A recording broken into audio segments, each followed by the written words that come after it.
The story of the missing Sabungeros did not begin when the country first heard about it. In fact, the disappearances had already been happening for some time. Reports of cockfighting enthusiasts vanishing began to surface during the years when online Sabong was rapidly expanding across the Philippines. At first, the cases appeared isolated. Individual reports, separate incidents, different locations, and for a time, they remained largely outside the center of national attention. During those same years, the country's attention was focused elsewhere. Pandemic restrictions, healthcare controversies, budget debates, the rise of offshore gaming operations, and later, questions surrounding confidential funds. Each issue briefly commanded the national conversation, and each one eventually gave way to the next. Meanwhile, the disappearances continued. Families reported loved ones who had not returned home. Investigations were opened. Authorities attempted to trace what had happened, but the cases remained difficult to piece together. Witnesses were limited. Evidence was fragmented. And without a clear breakthrough, the story struggled to remain in the national spotlight. Years later, the situation changed. New statements emerged. New claims were made. And suddenly, the possibility that evidence might exist beneath the waters of Tawa Lake brought the story back into the national conversation. What had once seemed like a series of disconnected disappearances was now being discussed as something potentially much larger. For the first time, many Filipinos began asking a question that had been lingering quietly for years. How many people had actually disappeared? What happened to them? And why had the story remained on the margins for so long? Because sometimes a story does not become a national issue when it begins. It becomes one when something forces the country to look again. And when that moment arrived, the disappearances of the Sabungeros were no longer just isolated cases. They had become a national mystery. With the introduction of online betting platforms, cockfighting matches could now be viewed and wagered on from anywhere. Instead of being limited to physical arenas, the audience suddenly grew much larger. Bets could be placed remotely, matches could be streamed live, and participation expanded far beyond the walls of the traditional sabungan. The result was a surge in activity. More matches, more bettors, more money moving through the system. For many operators, the growth of online Sabong represented a new economic opportunity. But the speed of that expansion also created new challenges. Regulations struggled to keep pace with the scale of the industry, and oversight became increasingly complex. Within this environment, a network of breeders, bettors, agents, and match organizers operated across multiple locations. Most were simply participants in a long-standing cultural activity. But as the industry expanded, the number of people involved also grew. And within that growing network, something began to happen that would eventually attract national attention. Individuals connected to the industry began to disappear. At first, the reports seemed unrelated. Different arenas, different cities, different circumstances. But over time, the number of cases began to increase, and slowly, investigators began to suspect that the disappearances might not be isolated events. As investigators compared reports, patterns began to emerge. Many of the missing individuals were connected to the same industry. Some had attended matches shortly before disappearing. Others had been involved in betting operations or breeding networks. The question was no longer whether people had vanished. The question was whether these disappearances were connected. As reports accumulated, investigators began to notice a troubling pattern. The disappearances were no longer isolated incidents. Across multiple locations, individuals connected to the cockfighting industry were reported missing under circumstances that appeared unusually similar. Some had last been seen at cockfighting arenas. Others had attended events linked to online Sabong operations. And in many cases, they vanished without leaving clear traces behind. Families began reporting that relatives who had left for matches or meetings never returned home. Phones stopped responding. Vehicles were later discovered abandoned, and in several cases, the last known locations pointed back to arenas, or locations connected to cockfighting events. The number of missing individuals gradually grew. For the families involved, the uncertainty became the most painful part of the story. Without clear answers, they were left searching for information through police reports, public appeals, and media coverage. Some hoped that their relatives might still be found alive. Others simply wanted to understand what had happened. Authorities began reviewing surveillance footage, tracing vehicle movements, and interviewing witnesses connected to the arenas. Investigations expanded across several provinces, but the cases presented significant challenges. Many of the disappearances occurred quickly. Witness accounts were limited, and evidence often pointed in different directions. Despite the growing number of cases, the story remained difficult to fully piece together. The disappearances occurred over an extended period, across different locations, with few clear explanations connecting them all.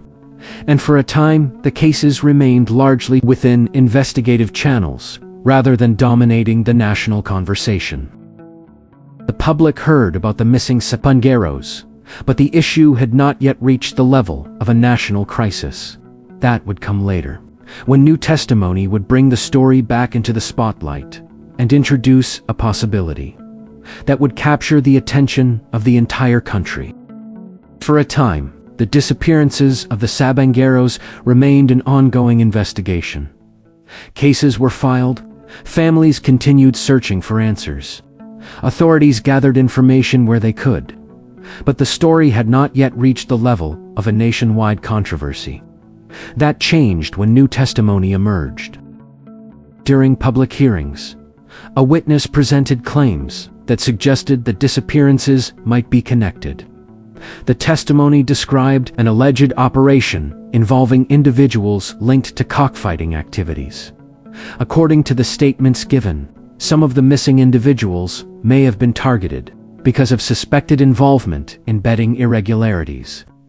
The allegations were serious, and they immediately captured national attention. The testimony also introduced another possibility: that evidence connected to the disappearances might exist. Beneath the waters of Tao Lake, the claim was dramatic. If true, it suggested that the story might involve far more than isolated cases. It suggested the possibility of a coordinated series of crimes. Authorities responded by examining the claims and reviewing the available information. The process involved verifying testimony, reviewing evidence, and determining what investigative steps could realistically be taken. Because while statements can bring attention to a case, the legal system still requires evidence that can withstand scrutiny.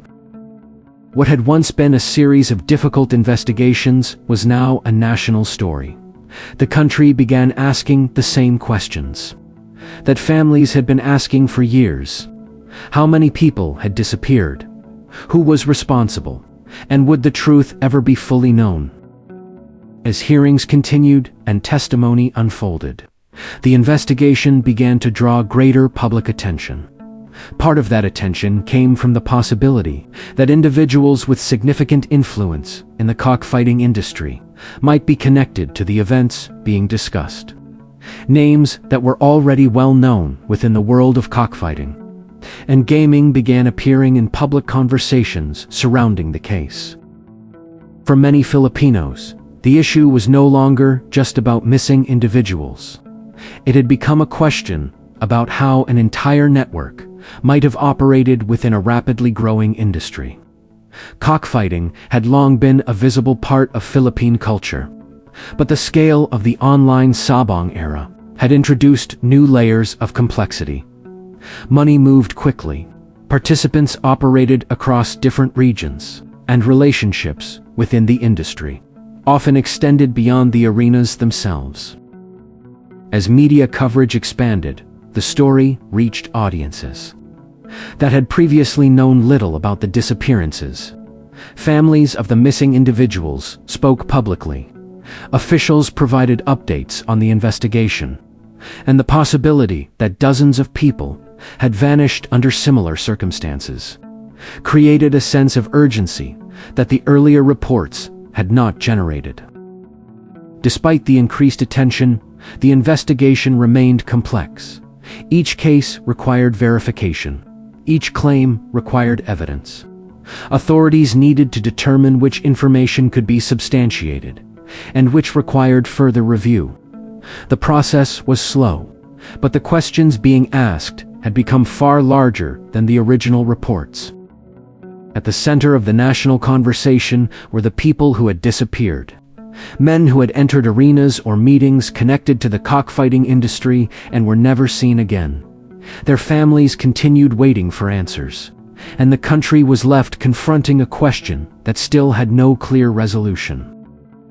Even as the investigation gained national attention, many of the most important questions remained unresolved. The number of missing individuals had already grown. Families continued searching for answers. Authorities continued examining testimony, evidence, and leads connected to the case. But complex investigations rarely produce immediate conclusions. Claims about possible locations of evidence required careful verification. Search operations, when possible, required planning, resources, and technical capabilities, and every step of the process had to meet the standards required for legal proceedings. Because in cases like this, the difference between allegation and proof can determine whether justice is possible. For the families of those who disappeared, the waiting has been the most difficult part. Some have spent years hoping for answers. Others have continued to call for deeper investigations and accountability. Behind every headline about the case are individuals whose lives were permanently changed by the disappearances. Like many issues before it, the story of the missing Sabungeros entered the national spotlight after years of scattered reports. Only when new testimony surfaced did the country begin to focus on the scale of what might have happened. And once again, the national conversation found itself confronting the same difficult pattern. A major issue rises into public attention. Questions are asked, investigations begin, and then time moves forward. The disappearances of the Sabungeros are not only a mystery, they are also a reminder that sometimes the most important stories are the ones that continue long after the headlines have moved on.